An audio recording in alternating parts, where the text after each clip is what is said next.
एक बार की बात, काशी में एक बहुत बड़े विद्वान थे। बहुत ध्यान से सुनना, बड़ी अच्छी लीला है। जो ठाकुर जी को समर्पित होते हैं, ठाकुर जी उनके साथ कैसी लीला करते हैं, कैसे उनकी रक्षा करते हैं, ध्यान से सुनो। तो काशी में एक बहुत बड़े विद्वान थे और वे अपनी विद्वत्ता का एक एक क्रम करते थे। क्या? दूसरे विद्वानों को जाकर के हराना और उनसे विजय पत्र लिखवाना, सामने वाले को शास्त्रार्थ में हरा देना और उससे एक पत्र लिखवाना कि मैंने इन व्यक्ति से अपनी हार स्वीकार की है और ये जीत गए हैं, मैं हार गया हूं। आइंदा ये कभी भी मेरे शहर में आएंगे, इनकी पूरी रहने खाने पीने सोने की सब सेवा मैं करूंगा और ये मेरे आचार्य हैं, मैं इनका शिष्य हूं। ऐसा करके पूरा पत्र लिखवा लेते थे और नीचे हस्ताक्षर। और जब कभी भी उस शहर में जाना होता था, वो पत्र दिखाते उस व्यक्ति को, हाँ भाई सेवा करो हमारी। सब लोग इधर देखो, ध्यान से सुनो। एक बार वो काशी में बहुत बड़ी विद्वत गोष्ठी हुई, तो उस विद्वत समाज के सामने उन्होंने अपने अनेक विजय पत्र दिखाए और कहा कि मुझे भारत का सबसे बड़ा विद्वान घोषित कर दिया जाए, क्योंकि मैंने इतने सारे विद्वानों को परास्त किया है। तब एक व्यक्ति खड़ा होकर के बोला, आपने माधव दास जी को हराया कि नहीं हराया? बोले ये कौन है? बोले वैसे तो ये उत्तर प्रदेश कन्नौज के निवासी हैं, पर कुछ वर्षों से जगन्नाथपुरी में महाप्रभु जगन्नाथ जी के पास रहते हैं। बहुत अच्छे विद्वान हैं। इन्हें अगर आप हरा दो और इनसे विजय पत्र यदि आप लिखवा लो, तो हम आपको भारत का सबसे बड़ा विजेता विद्वान घोषित कर देंगे। ध्यान से सुनिएगा। लेकिन भक्त का बंधुओं एक स्वरूप होता है कि वो विवाद से बचेगा।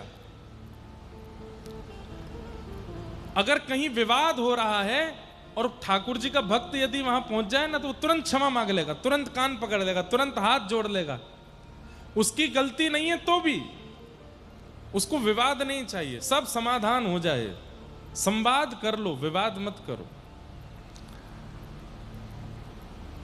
इन्होंने जैसे ही माधवदास का नाम सुना तो बोले ठीक है, मैं जाता हूं जगन्नाथपुरी और उसको हरा करके उससे विजय पत्र लिखवा के लाऊंगा, उसके बाद आप भारत का सबसे बड़ा विद्वान मुझे घोषित करेंगे? बोले हाँ बिल्कुल करेंगे। वो ब्राह्मण काशी से निकले। माधवदास जी तो बेचारे ठाकुर जगन्नाथ जी को पूर्ण समर्पित थे। विद्वान जगन्नाथपुरी पहुंचा और उसने जगन्नाथपुरी आकर के ढूंढा, कहां है माधवदास? लोगों ने बता दिया और ये माधवदास जी की कुटिया में पहुंचे और कुटिया के भीतर जाकर के माधवदास जी को बताया, मैं काशी से आया हूं, बहुत बड़ा विद्वान हूं, ये देखो मैंने इतने सारे लोगों को हराया है, मैंने सुना है तुम बहुत बड़े विद्वान हो, आओ शास्त्रार्थ करो मेरे साथ। माधवदास जी हाथ जोड़ के बोले, भगवान शास्त्रार्थ करके आप मुझे हराना चाहते हैं, स्वयं जीतना चाहते हैं? बोले हाँ। तो मैं अपनी हार पहले ही स्वीकार कर लेता हूं, आपके चरण पकड़ता हूं। आप जीते, मैं हारा, आपकी विजय हुई। सब लोग इधर देखो, यहां देखो।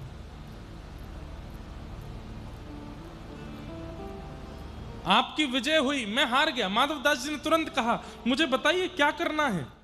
ये शास्त्रार्थ आदि रहने दीजिए, प्रेम से विराजिए, महाप्रसाद पाइए, ठाकुर जी का दर्शन कीजिए। मुझे हराने से अगर आपको कुछ मिले तो मैं अपनी हार स्वीकार करता हूं। ब्राह्मण बोले नहीं नहीं, शास्त्रार्थ करो। भगवान अब शास्त्रार्थ में समय व्यर्थ होगा, इतनी देर हम जगन्नाथ जी का दर्शन कर लेंगे ना, मैं हार स्वीकार करता हूं अपनी। बोले अच्छा, तो ये विजय पत्र लिखो। बोले हाँ मैं लिख देता हूं, क्या लिखना है? बोले तुम लिखो, ये अमुक नाम के ब्राह्मण काशी से आए थे, जगन्नाथपुरी में आकर के इन्होंने शास्त्रार्थ में मुझको हरा दिया है। और माधवदास जी लिख रहे हैं, आज के बाद ये जब भी जगन्नाथपुरी आएंगे, इनकी पूरी रहने खाने पीने की सेवा मैं करूंगा और ये मेरे आज से गुरु हैं, मैं इनका शिष्य हूं। काशी के समस्त विद्वानों से मेरी प्रार्थना है, कृपा करके इनको भारत का सबसे बड़ा विद्वान घोषित कर दिया जाए, माधवदास। माधवदास जी ने पूरा लिख दिया। लिख करके कहा, भगवान हो गया?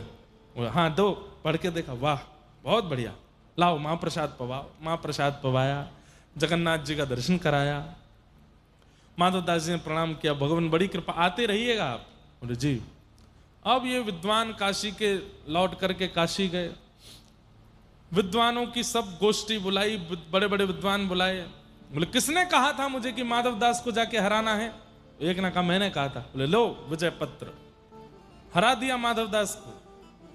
सारे विद्वान खड़े हो गए,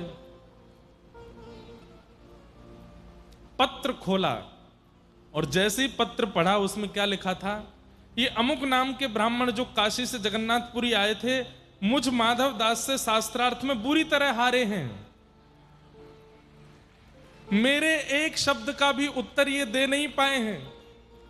इनकी अत्यंत बुरी पराजय हुई है।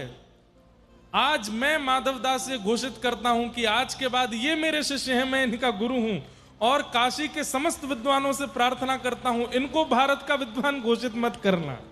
माधवदास। सब हंसने लगे। ब्राह्मण बोला नहीं नहीं नहीं नहीं, दिखाओ मुझे। खोल करके देखा तो वही लिखा था। ये कैसे हो सकता है? अरे भाई, उन्होंने मेरे सामने लिखा था, स्वयं लिखा था, वो हारे थे मुझसे। बोले अब तुम बात मत बनाओ, स्पष्ट लिखा है, तुमने अपने हाथ से पत्र हमको दिया है, उसी में लिखा है कि तुम हारे हो। ये बोले नहीं नहीं नहीं, मैं दोबारा जाऊंगा, कुछ गड़बड़ है, कोई टोना टोटका हुआ है। पत्र की लेखनी बदल कैसे गई? किसने बदली? ये बदलते हैं। अपने समर्पितों का कुछ भी कर सकते हैं ये, इसलिए पंगा नहीं लेना। किसी वैष्णव भक्त से पंगा मत लेना, क्योंकि ये जगन्नाथ हैं। नाथ का मतलब क्या होता है? रक्षक। अगर ये किसी को स्वीकार कर लेते हैं तो फिर उसका इंद्र भी बाल बांका नहीं कर सकता। वो ब्राह्मण पहुंच गया दोबारा काशी से जगन्नाथपुरी। माधवदास जी महाप्रभु जी के दर्शन के लिए जा रहे थे। ब्राह्मण ने तुरंत मार्ग रोका। ए माधवदास, कौन सा टोना टोटका सीखा? अरे गुरुजी आप आए हैं, प्रणाम। ये नाटक मत करो मेरे सामने। ये पत्र उल्टा कैसे हो गया?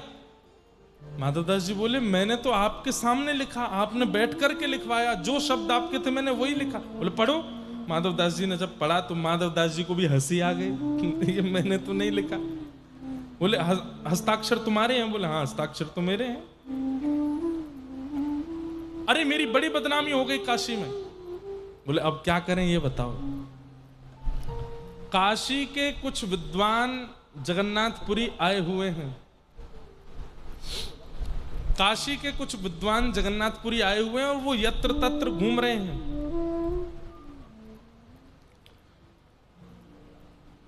और अब की बार मैं अपनी विजेता ऐसे घोषित करूंगा कि हम दोनों के बीच में शास्त्रार्थ होगा और जो हारेगा उसको मुंह पर कालीत पोत करके गधे पर बैठ करके घूम घूम के ढिंडोरा पीट करके बताना पड़ेगा कि मैं उनसे हारा हूं, ताकि उन काशी के विद्वानों को पता चले कि तुम मुझसे हार गए। तब मेरी फिर जो मेरी इज्जत खराब हुई है वो बचेगी। माधवदास जी बोले शास्त्रार्थ की आवश्यकता नहीं है, आप गधा ले आओ और कालीत भी ले आओ।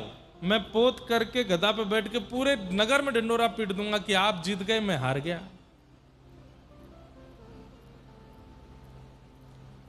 मेरा अभी दर्शन का समय हो रहा है, तो गधे और कालीत की व्यवस्था आप कर लीजिए। मैं दर्शन करके आता हूं, आप सिम्म द्वार पे मुझे मिल जाना, पूरे मुंह पे कालीत पोत के गधे पे बैठा देना, मैं घूम घूम के सबको बता दूंगा।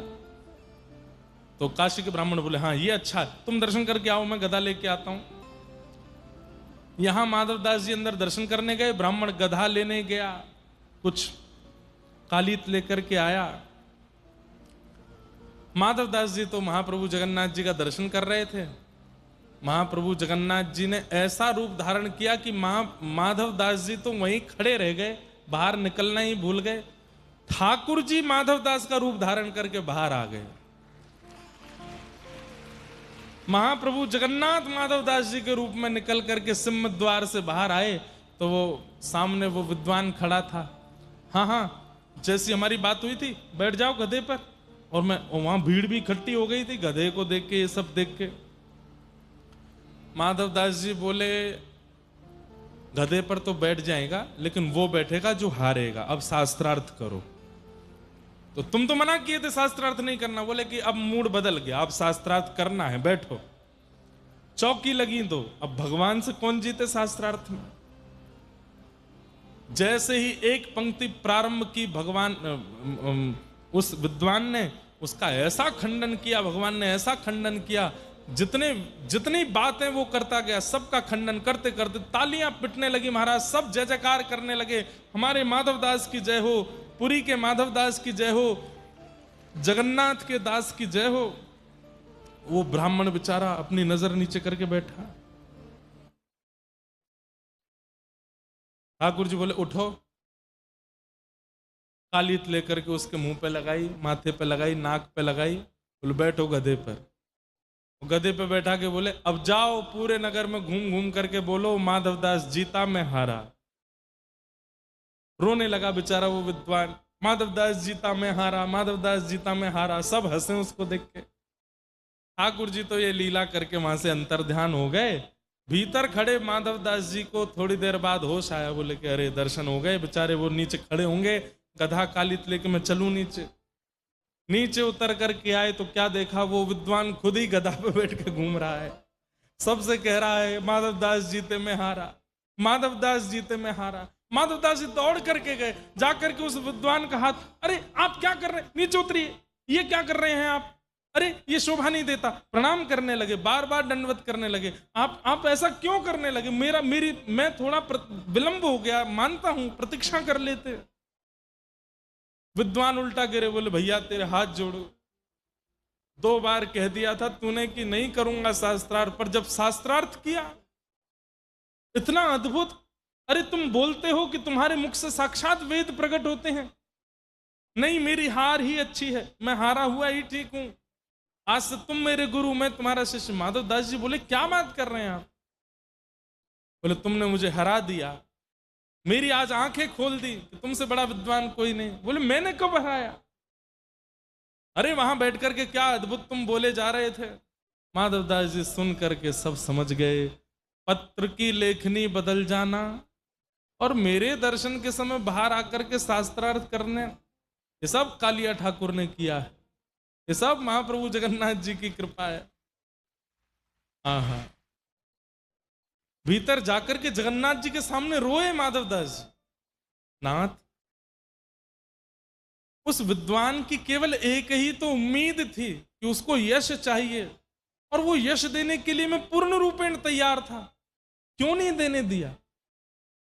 बोले यश चाहिए तो दुनिया में बहुत जगह हैं, जाकर के यश ले ले, मेरे भक्त का अपमान करके यश लेने के लिए कोई आएगा, मैं कदापि सहन नहीं करूंगा। ऐसे हमारे महाप्रभु जगन्नाथ